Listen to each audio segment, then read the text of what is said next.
frères et sœurs en Christ.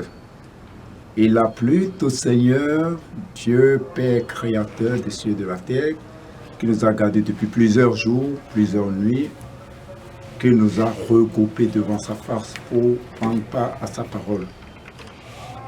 À la nourriture spirituelle, intitulée le livre de Genèse, chapitre 1, verset 28. Et le titre de l'évangile, c'est « Comment les gens peuvent-ils rendre plus évident le reflet de la gloire de Dieu sur la terre ?» Écoutons, soyez féconds, multipliez, remplissez la terre et l'assujettissez et dominez sur les poissons de la mer, sur les oiseaux du ciel et sur tout animal qui se meurt sur la terre. La tentation dans le jardin d'Éden fut le premier défi à l'autorité de Dieu sur la bonne terre. La question trompeuse du serpent est pleine de méfiance. Est-ce que Dieu a réellement dit « Tu ne mangeras d'aucun arbre dans le jardin » dans Genèse 3, verset 1. Simple comme la question l'était, implique que Ève ne devrait pas faire confiance à Dieu. L'abondance nourrissante du jardin d'Éden a prouvé la bonté de Dieu. Satan a introduit le doute sur cette bonté qui a conduit à la chute de l'humanité. Cependant, ce n'est pas seulement leur désobéissance au commandement direct de Dieu qui a conduit à la chute. Quand Adam et Ève ont échoué à prendre en charge le serpent, ils n'ont pas été non plus jusqu'à Genèse,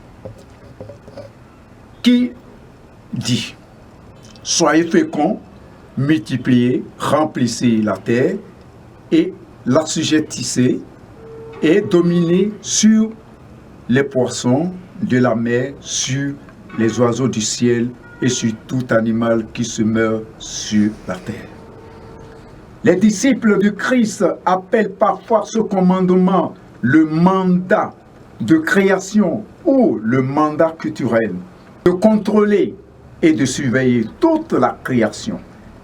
Leur existence même est devenue un message, un qui a provoqué une grande jalousie dans le serpent rusé, au Genèse 3, 1. Ce mandat a été donné avant l'avertissement sur l'arbre de la connaissance du bien et du mal. Examinons comment il s'applique à Adam et Ève et leurs descendants. Qui doit obéir à ce commandement?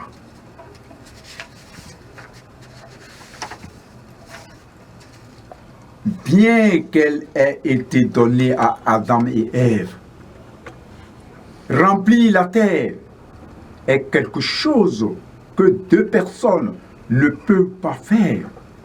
Dieu s'adresse à eux et à tous ceux qui viennent après eux comme ils ont des enfants.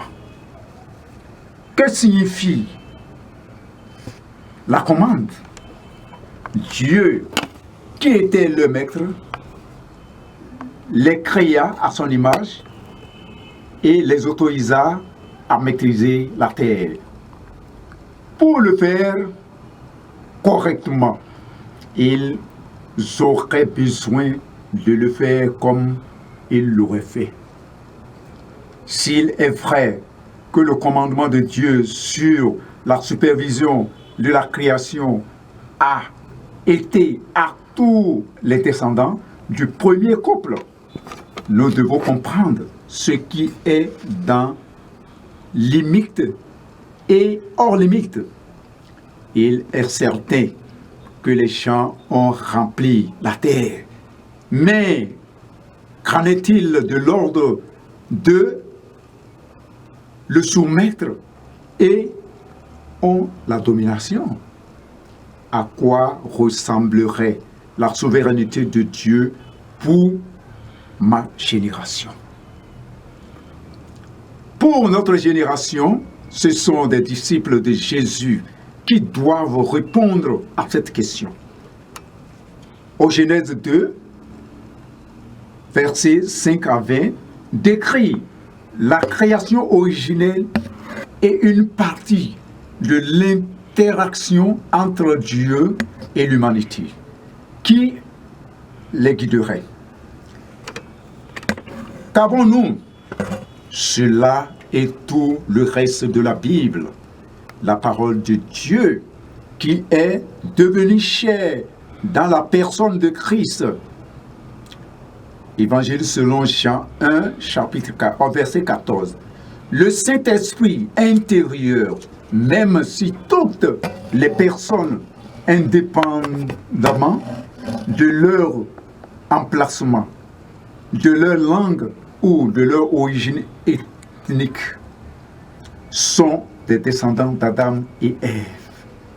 Mais l'homme animal ne reçoit pas les choses de l'Esprit de Dieu, car elles sont une folie pour lui, et il ne peut les connaître parce que c'est spirituellement qu'on en juge. Au 1er Corinthiens 2, verset 14. Parfois, les gens ont bien compris l'appel de Dieu à prendre soin du monde. Ils en ont apporté le bénéfice, la beauté et l'harmonie, comme Joseph qui a administré l'Égypte, sauvant le monde connu de la famine. Genèse 41, versets 46 à 57. Et 47, Genèse 47, versets 13 à 25.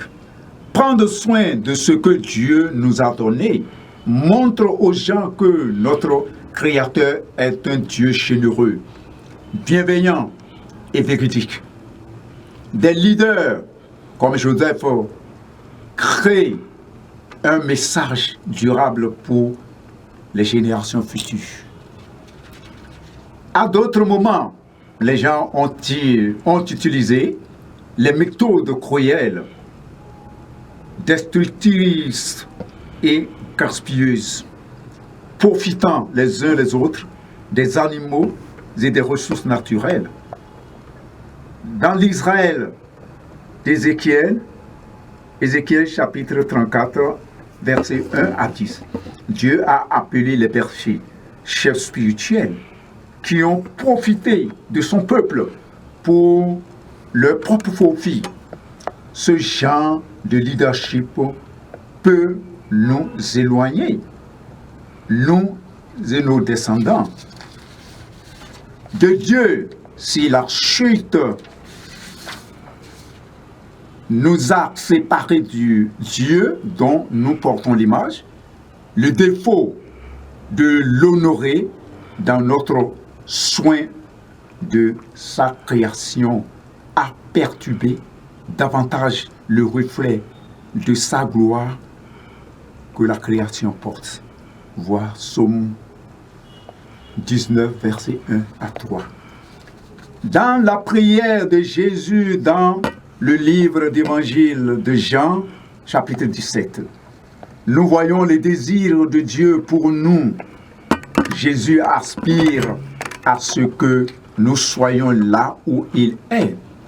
Jean, chapitre 17, verset 24. Malgré cela, il nous a laissés ici comme ses ambassadeurs. 2 Corinthiens 5, 20. Considérez ce mot un ambassadeur est un citoyen d'un autre pays. Hébreux 11, verset 13 à 16. Placé dans un pays qui n'est pas leur maison, afin de promouvoir ou de représenter leur nation d'origine. Les idées et les pratiques que nous promouvons doivent refléter Dieu lui-même. Deux parties clés de la foi de salut sont de croire que Dieu existe et que comme un bon Dieu, Amen, Amen, récompense ceux qui le cherchent. Amen. Hébreux 11, 6. Rappelez-vous que le serpent a intercédé le doute dans cette dernière partie. La confiance en la bonté de Dieu lorsque nous promouvons l'ordre, la beauté, la bonté et la patience dans le monde. Cela nous permet de proclamer le Christ lorsque nous amenons des personnes dans son royaume. C'est l'accomplissement ultime de la création comme le reflet de sa gloire pour toujours. Amen.